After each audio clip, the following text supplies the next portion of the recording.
Esperen un segundito. Acá está.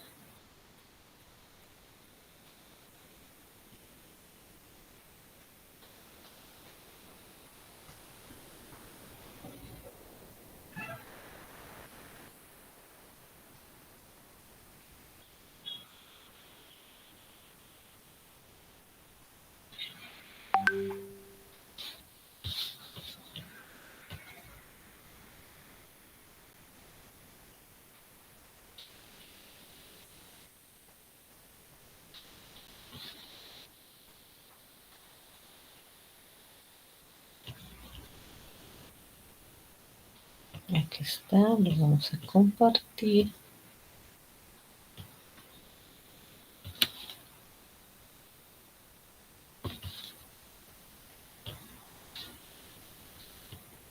Compartir. Correcto.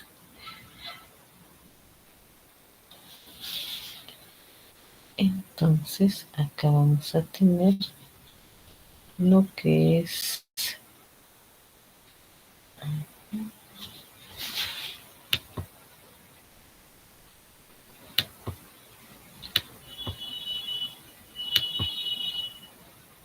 ¿dónde se ha metido? Qué raro. Ya lo tenía ya. ¿Qué pasó?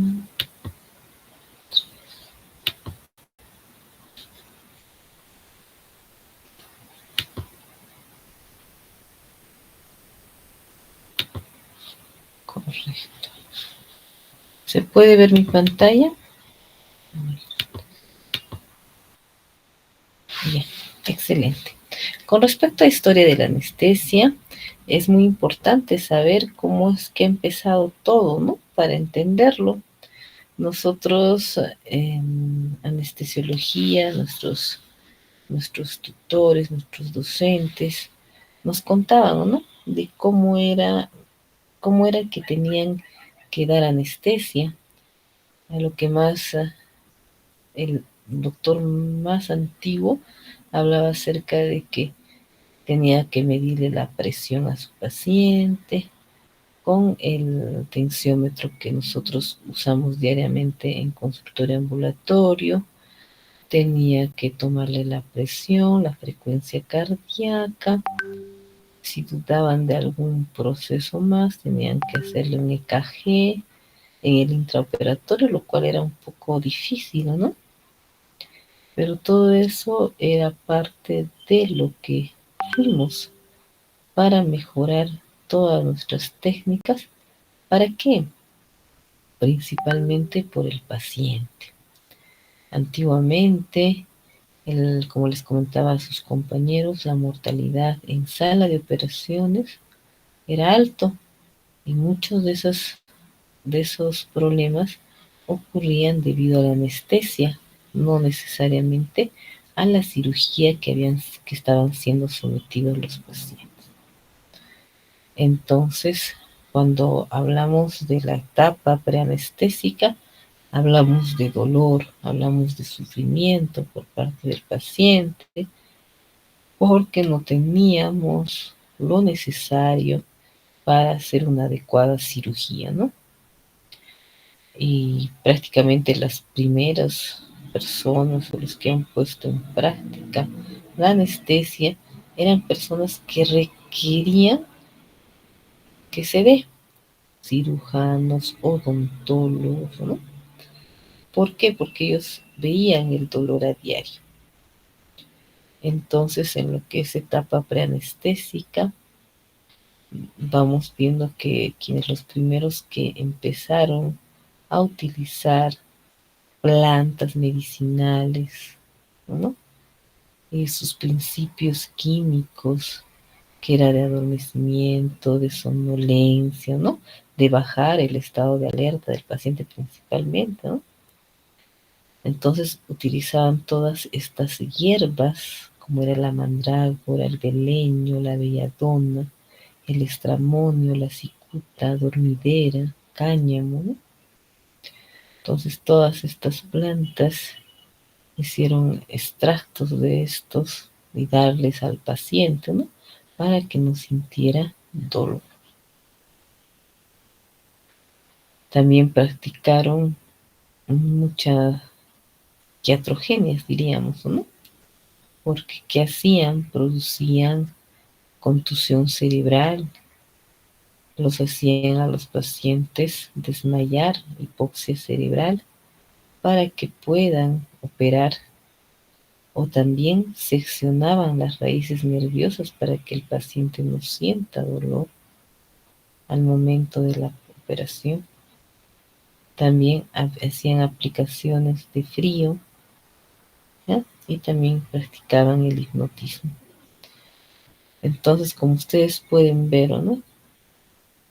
Están ahí, esa es una fotografía de cómo era, ¿no? Que tenían que operar agarrándole entre varios al paciente para poder tolerar y aguantar el dolor insoportable a una cirugía quirúrgica sin anestesia.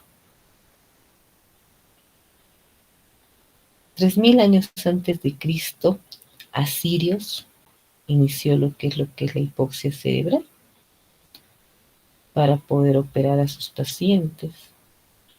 En 1500 antes de Cristo, el papiro de Everest, que habla acerca del opio.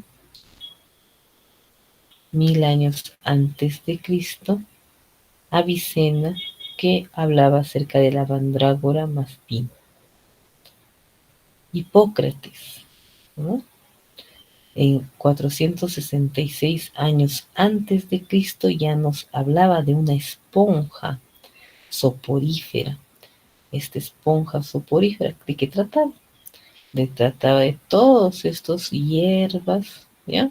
Toda la esencia de estas hierbas bañadas en una esponja. Y eso les colocaban a los pacientes para que no sintieran dolor en el acto operatorio, ¿ya? Y vamos a ver que otra vez habla del opio, Teofrastus, 286, 7 años antes de Cristo, habla otra vez del opio. Dioscorides, él publicó 5 libros de dolor y habló acerca del término anestesia por primera vez, en el cual se habla de la ausencia de la facultad de sentir. En 1540, Valerius Cordus habló acerca del aceite de vitriolo. ¿Y qué cosa es el famoso aceite de vitriolo o dulce con espíritu? Es el éter. Tenemos que en 1602 siguieron hablando del éter y pusieron en práctica en pollos para Celsus. Y en 1774, Priestley habló acerca del óxido nitroso como posibilidad para dar anestesia, ¿no? Los primeros pasos en cuanto a anestesia, en 1806, Friedrich, que era un farmacéutico alemán, aísla morfina, ¿no? A partir del opio, ¿no? Porque le llamó morfina por Morfeo, ¿no? Que es el dios griego del sueño. En 1818, Faraday, químico y físico inglés, quien nota que la inhalación del éter con aire común tenía efectos similares al del óxido nitroso, y además advierte de los peligros de este en grandes dosis. Hickman, en 1823, médico inglés, descubrió insensibilidad que producía el CO2 durante la cirugía.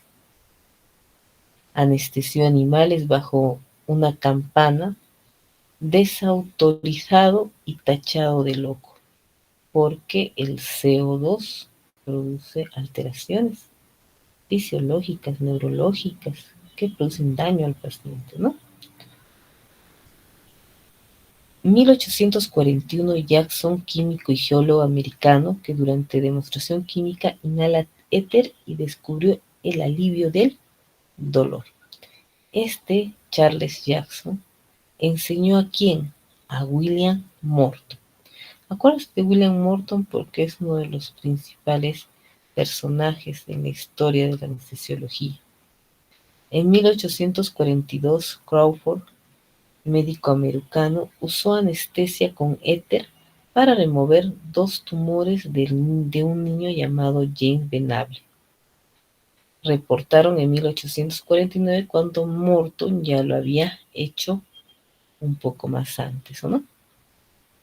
Entonces vamos a ver que Smile en 1844 también hizo lo mismo con éter y opio para un drenaje de absceso. Entonces ya estamos viendo, ¿no? Que ya están utilizando diferentes anestésicos. Horacio Wells también, él ha sido el que hizo un espectáculo público acerca de la inhalación del gas del óxido nitroso para hacer una operación, pero lamentablemente queda en ridículo y muere adicto al alcohol. Entonces, en este caso, Wells lamentablemente no logra que la gente lo admire, ¿no? En esta demostración pública. Cuando leemos un poquito más del tema, indican que él hizo la demostración y después le preguntaron al paciente, ¿por qué gritaste y que te quejaste, no? ¿Sentías dolor? Y el paciente dijo, no, no sentía dolor, ¿no? Entonces, en realidad sí, el óxido nitroso era un buen anestésico, pero que lamentablemente la primera exposición al público no fue lo ideal, ¿no? Y acá aparece nuestro amigo Morton. ¿Y quién era Morton? Era un odontólogo que en 1846 investigó el éter en animales y en sí mismo. Y vean esta campana, ¿no? Esta campana o este instrumento que se asemeja a lo que es una esponja dentro de una botella con un ingreso y una salida. Con este material de trabajo bañaron la esponja de éter. ¿Y qué hizo Morton? Le hizo inhalar por un lado a su paciente, realizándolo la exodoncia y diseña este aparato de anestesia. Entonces vamos a ver que Morton hizo su primera demostración pública también, ¿ya? Haciendo historia. En la Escuela de Medicina de Harvard se realiza la resección del tumor submaxilar a un paciente llamado Gilbert Abbott, marcando la historia de la anestesiología al pronunciar doctor, su paciente ya está listo. Entonces, el odontólogo William Thomas Morton fue el primero en hacer esta demostración, junto también con John C. Warren, ¿ya? Entonces ya los primeros pasos ya se dieron, ya se dio una exposición pública de cómo la anestesia, ¿no? Puede mejorar el acto quirúrgico. Y acá hablamos de 1846, James Simpson, que era obstetra, introdujo el cloroformo en la obstetricia, ¿ya? Y realizó cesáreas, ¿ya?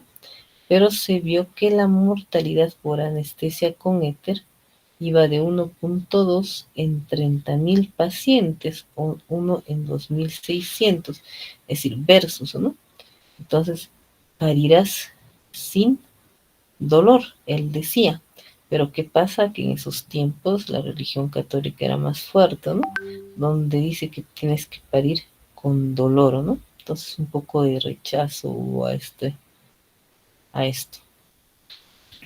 En 1850, John Snow, ¿ya? Que también es padre de la epidemiología, impulsó el estudio de la anestesia, siendo el primer anestesista como tal dedicado a la anestesia. Entonces, él, este médico, este doctor, fue el primer anestesista que atendió el octavo parto de la reina Victoria sin dolor. Entonces, como ya se daba cuenta que era un gas inhalado, entonces empezaron a crear diversos dispositivos donde podían dar al paciente de manera inhalatoria el anestésico. Ya no solamente hablaban de anestesia general, ahora hablan de anestesia local, anestesia intratecal. Entonces, ¿quiénes son los primeros que hablan de eso? En 1884, Carl Kohler comunicó el uso de cocaína como anestésico local. En 1898, Augusto Bier inyectó 15 miligramos de cocaína en el espacio intratecal, dando lo que es la primera anestesia raquídea en la historia. Entonces, poco a poco ya estábamos metiendo la anestesia regional. La anestesia general se daba por medio de inhalación, pero se dieron cuenta de que el paciente tenía complicaciones, ¿no? Todavía había mortalidad, había bastante mortalidad a pesar de todo lo investigado. Entonces, ¿qué cosa crearon? La anestesia con tubo endotraqueal. Si le colocaban un tubo en la tráquea y por medio de ahí le colocaban el anestésico. Y se dieron cuenta que debían tener para ello un tubo, un laringoscopio, ¿o no? ¿Ya? Y también tenían que tener a la mano el estetoscopio para indicar si estaba adecuadamente intubado o no el paciente. Entonces ya van investigando más. Ahora la máquina de anestesia, ¿qué tiene que tener? Tiene que tener un calister donde va a encontrarse el absorbedor de CO2 con cal sodada, porque nosotros eliminamos CO2 y este CO2 no puede ser reinhalado. Entonces utilizaron una sustancia que ya se llama cal sodada que absorbe CO2 para que cuando nosotros introduzcamos otra vez oxígeno, no ingrese CO2 porque CO2 es un gas muy difusible que produce alteraciones fisiológicas en nuestro organismo que son inadecuadas, ¿no? Acá vamos a ver cómo también nuestro tubito endotraqueal ya ha sido creado. También me indican que el tubo debe tener un manguito inflable para la protección de la vía aérea. Miren, en 1910.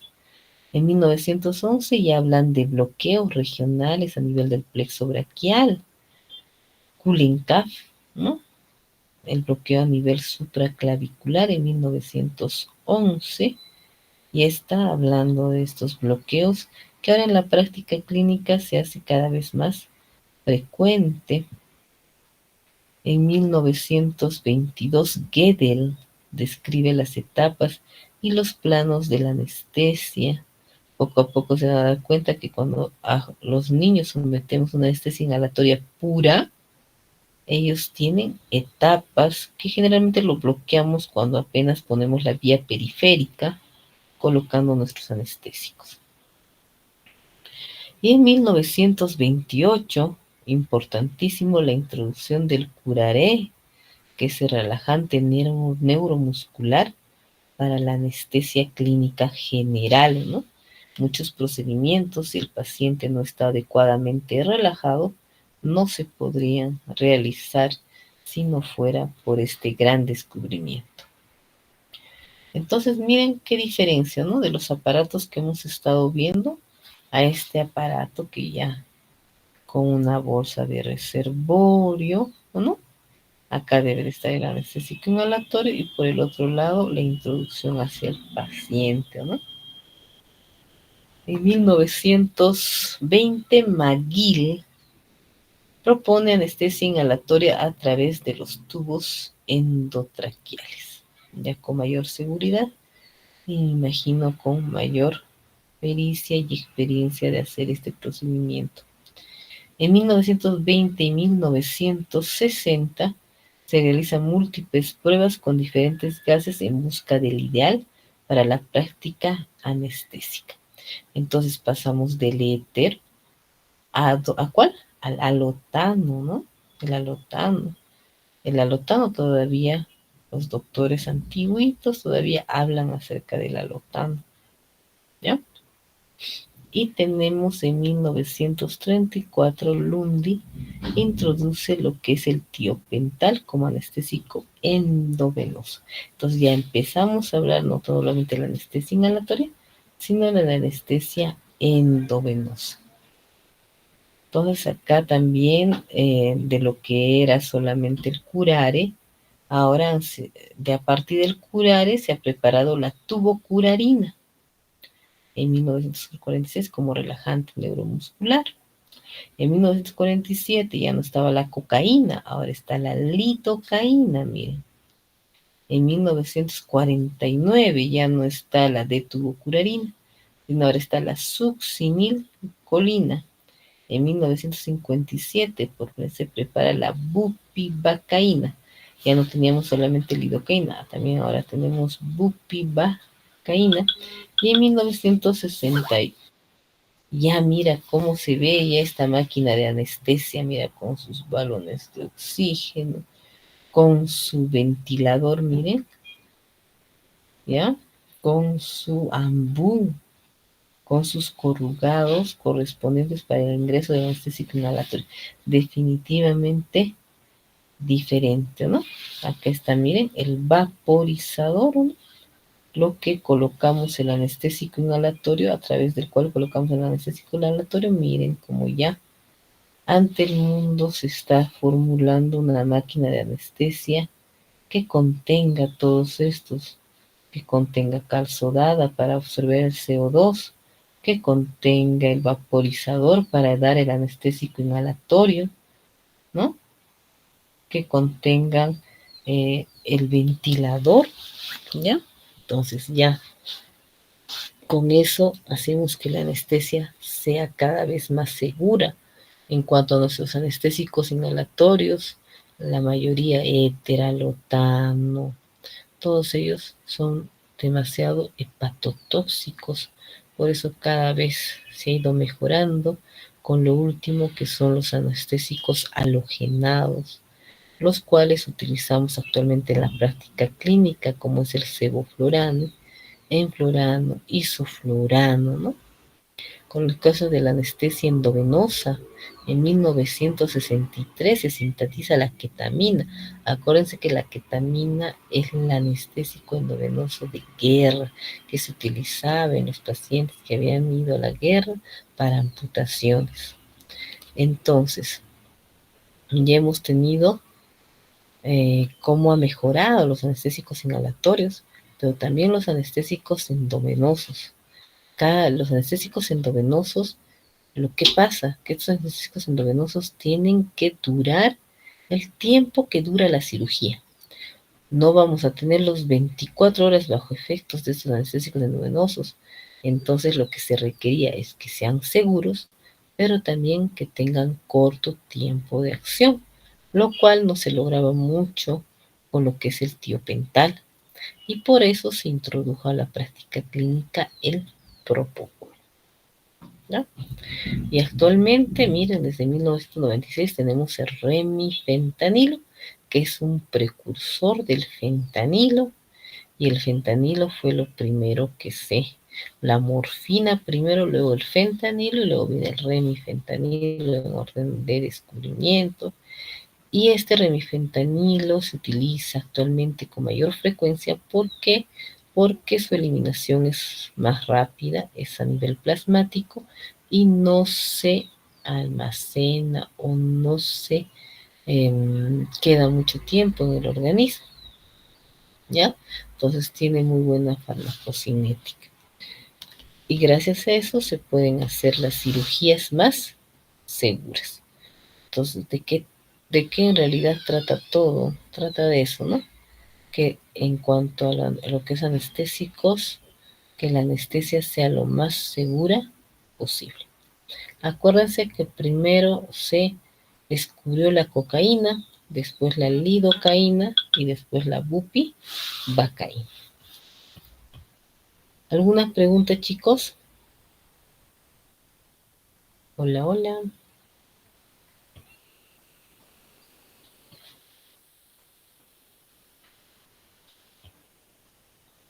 Hola. ¿Se durmieron? Todos sin mancha. No, No, doctora, ¿qué no, es? doctora. Ya. En todo caso, esto es en cuanto a historia de la anestesia. Tenemos 30 minutitos, creo que vamos a aprovechar para hablar acerca de eh, evaluación preanestésica. ¿Ya? Un momentito, por favor.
Creo que están de buena suerte porque la verdad no estoy encontrando mi archivo.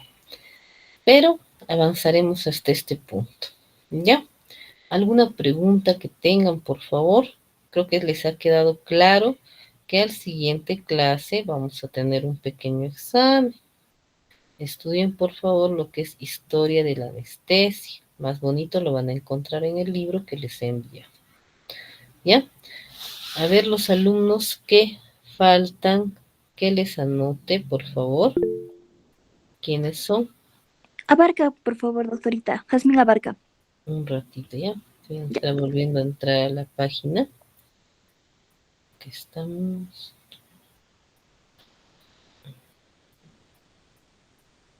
Ya. Abarca Quispe, ¿no? Sí, gracias. Ya. ¿Quién más? Quispe Cualquier Daliens, por Guayba, favor, doctora, doctor. por A favor. ver, uno por uno hable. Quispe Cualquier Guayba, Daliens, por doctora. favor. Quispe Atahualpa. ¿Está bien? Quispe Daliens, doctora, por favor. Quispe, dale. Ya. Gracias, doctora. ¿Quién sigue? Quispe Gutiérrez, Calderón Guayba, espero. por favor, doctora.